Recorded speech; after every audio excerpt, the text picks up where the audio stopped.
నమస్తే. మాజీ మంత్రి ఆళ్ల నాని తెలుగుదేశం పార్టీలో చేరికకు బ్రేకులు పడ్డాయి. ఏలూరు జిల్లా టీడీపీ నేతలు ఆళ్ల నాని పార్టీలో చేరికపై తీవ్రంగా వ్యతిరేకిస్తున్నారు. సీనియర్ నేతల నుండి ద్వితీయ శ్రేణి నేతల వరకు ఆళ్ల నాని పార్టీలో చేరడానికి తాము ఒప్పుకోమంటూ అధినాయకత్వానికి తెగేసి చెబుతున్నారట. దీంతో మొన్న పార్టీలో చంద్రబాబు నాయుడు సమక్షంలో కండువా కప్పుకోవాల్సిన ఆళ్ల నానికి హైకమాండ్ తలుపులు మూసేసింది.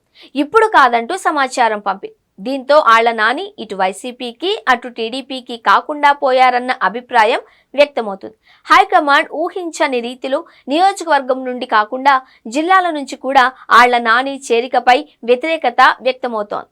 నిజానికి ఆళ్ల నానికి ఇప్పటికిప్పుడు పార్టీ మారాల్సిన అవసరం లేదు. వైఎస్ఆర్ కాంగ్రెస్ పార్టీలో మంచి పదవులే లభించాయి. అసలు ఆళ్ల నానిని ఎమ్మెల్సీ చేసింది జగన్.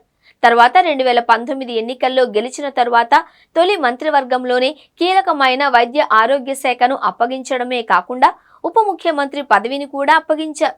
రెండో విడత విస్తరణలో మాత్రం ఆళ్ల నాని మంత్రి పదవిని కొనసాగించకపోవడంతో కొంత అసంతృప్తికి గురయ్యారు. అయితే ఆళ్ల నానికి మాత్రమే కాదు, సీనియర్ నేతలైన పేర్ని నాని, కొడాలి నానిలను కూడా రెండో విడత మంత్రివర్గ విస్తరణలో కేబినెట్ నుండి తప్పించిన విషయాన్ని ఆళ్ల నాని మర్చిపోయినట్లుంది. కానీ తనకే అన్యాయం వైసీపీలో జరిగిందన్న భ్రమలో ఉన్నారు. అయితే వైసీపీ ప్రభుత్వం అధికారంలో ఉన్నప్పుడు ఆళ్ల నానికి ఏలూరు జిల్లాలో కూడా కీలక బాధ్యతలను జగన్ అప్పగించారు. కాపు సామాజిక వర్గం నేత కావడంతో మంచి ప్రయారిటీ ఇచ్చారు. అయితే అదే అదనుగా తెలుగుదేశం పార్టీ కార్యకర్తలు, నేతలపై అక్రమ కేసులు పెట్టించడంలో ఆళ్ల నాని అత్యుత్సాహం చూపించారు.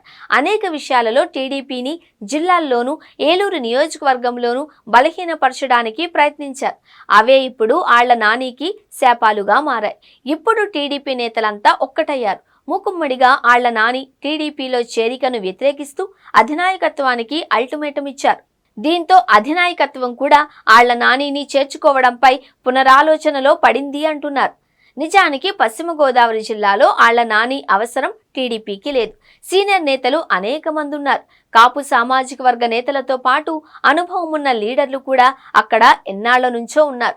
పార్టీ జెండాను ఏళ్ల తరబడి పట్టుకుని తిరుగుతున్న వారిని కాదు అని, ఆళ్ల నానిని పార్టీలో చేర్చుకుంటే తమ పరిస్థితి ఏంటి అన్న ఆందోళన సహజంగానే వారిలో వ్యక్తమవుతోంది. అందుకే ఆళ్ల నాని చేరికకు అడ్డం పడుతున్నారు. ఆయన చేరికతో పార్టీకి బలం చేకూరకపోగా ఉన్నవారిలో నైరాశ్యం అలుముకుంటుందన్న భావన ఇటు హైకమాండ్లోనూ వ్యక్తమవుతుంది. అందువల్లనే ఆళ్ల నానిని చేర్చుకోవాలి అని తొలుత భావించిన పార్టీ అధినాయకత్వం నేతలతో కనిపించిన వ్యతిరేకతతో కొంత వెనక్కు తగ్గినట్లే కనిపిస్తోంది. దీంతో నాని పరిస్థితి ఏంటి అన్నది అర్థం కాకుండా ఉంది.